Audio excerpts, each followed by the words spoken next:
Hele. Gue sebelumnya tuh udah pernah bikin video kali ya.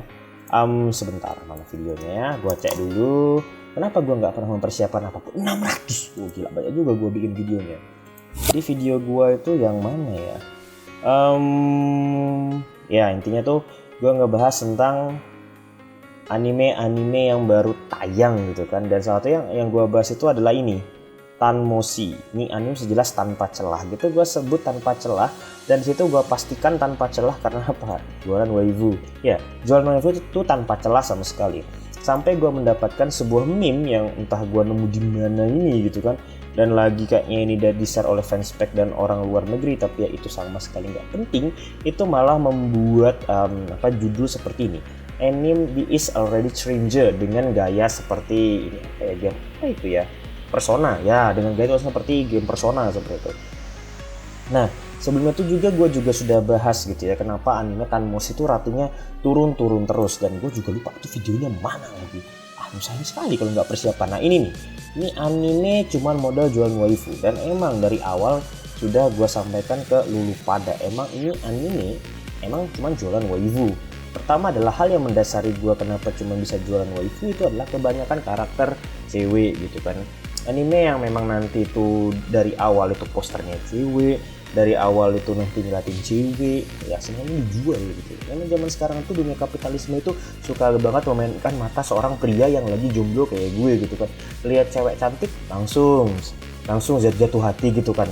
Lalu di chat sama cewek cantik gue langsung baper gitu. Itulah sifat jomblo. Jadi kalau misalnya lu di chat sama cewek lalu lu baper, nggak masalah, emang itu sifat cowok dan itu alami, kecuali lu biawak gitu.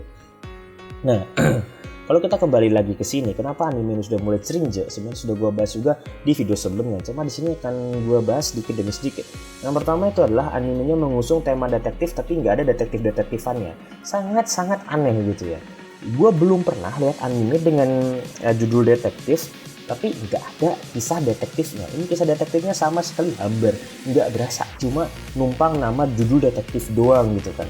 Lalu yang detektifnya already die gitu sudah belum menjelaskan lagi gitu kan. Ini sebenarnya cerita mau ngebahas apa gitu kan. Kalau misalnya yang cerita itu membahas itu tentang adalah menyelidiki kematian atau apa, itu menurut gua keren gitu.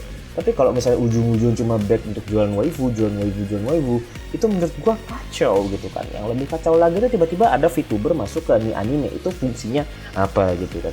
Gua harus berpikir lebih dari 3 kali untuk memperjelas lagi gitu kan. Apa fungsi ada VTuber nongki di anime gitu kan? Buat apa gitu kan? Apa karena ini jelas gak ada yang nonton, jadi suruh simper dari itu VTuber nongkrong di ini anime gitu kan. Gue juga dari awal memikirkan hal kayak gitu, cuman itu adalah sebuah strategi yang lebih dari sekedar bagus. Emang karena sedunia VTuber tuh sedang panas-panasnya gitu kan, biarpun gak sepanas rasa cintaku buat Siesta seperti itu.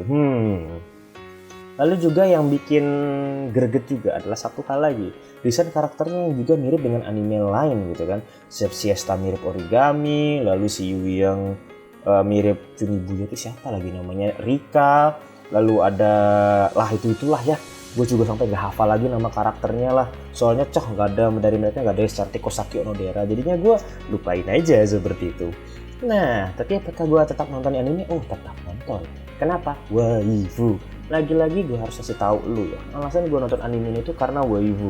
Kalau gue nyari anime jalan cerita, gue sudah punya Fumetsu no Anatai. Nyari anime dengan kualitas visual yang bagus, udah ada anime musim ini ya. Kobayashi Dirigent itu kualitas visualnya udah bagus. Sunny Boy juga bagus. Lalu juga apa lagi? Sunny Boy itu masuk yang oke. Lalu juga kalau misalnya gue nyari anime yang misalnya gue lagi insomnia, pengen tidur, ada Tensura gitu kan, isinya rapat doang gitu. Jadinya gue sudah punya anime yang bisa membuat gue nyaman, dan salah satunya tuh anime ini. Kalau misalnya gue nyari waifu, gue yakin di antara kalian yang nonton anime pasti juga membahas tentang betapa mantap waifu di animenya, dan itu bukan hal yang salah, itu bukan hal yang aneh. Emang cara orang jualan itu berbeda cara gitu kan. Lu kira perusahaan iPhone tuh jual iPhone karena bagus gitu kan? Enggak juga gitu. Mereka jualan iPhone karena ini, bukan karena bagus, tapi karena untuk meningkatkan harga diri, meningkatkan kasta gitu kan. Lu kira Xiaomi itu jualan barang-barang bagus tuh karena mereka murah? Ya enggak, mereka jual barang bagus karena harga gajah.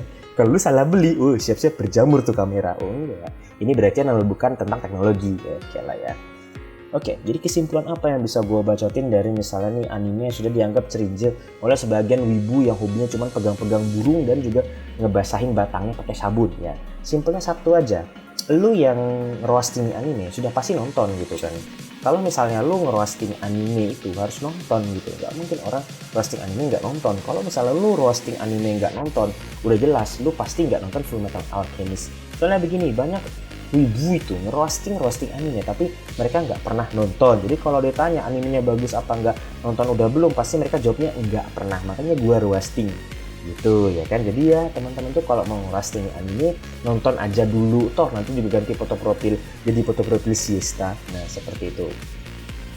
By the way, kenapa namanya Siesta ya? Artinya kan pengaman. Oh bukan, cuma merek doang. Oke lah ya. Deh. Toh jadi itu aja yang bisa gue bacotin tentang Siesta dan juga anime Tanmoshi. Tapi menurut gue juga it's fine gitu ya. Emang setiap musim pasti ada anime-anime yang kayak gitu. Cuman aja anime Tanmoshi itu di awal terlalu overrated gitu kan, sehingga memberikan dampak kalau bakal bagus, hype yang sangat tinggi dan berakhir seperti ini. Tapi itu ya sudah wajar karena setiap musim anime pasti ada seperti itu. Seperti musim kemarin ada Higeu Suryu, musim sebelumnya Musoku dan lain-lain. Emang mereka tuh sejak awal overrated atau overhype, dan tentang mereka itu cemas-cemas atau tidak, atau misalnya itu antisipasinya bagus atau tidak, itu wajar terjadi setiap musim karena gue adalah tipe orang yang kayak gitu juga, biar ujungnya yang ketika besar seperti itu. Oke lah ya teman-teman ya.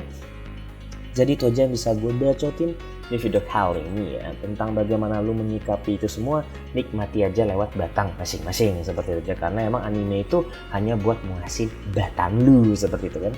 Oke lah ya, itu yang bisa gue sampaikan. Thanks for watching. Gue si NY dan sampai ketemu di batang lainnya. Batang basah kayaknya ya.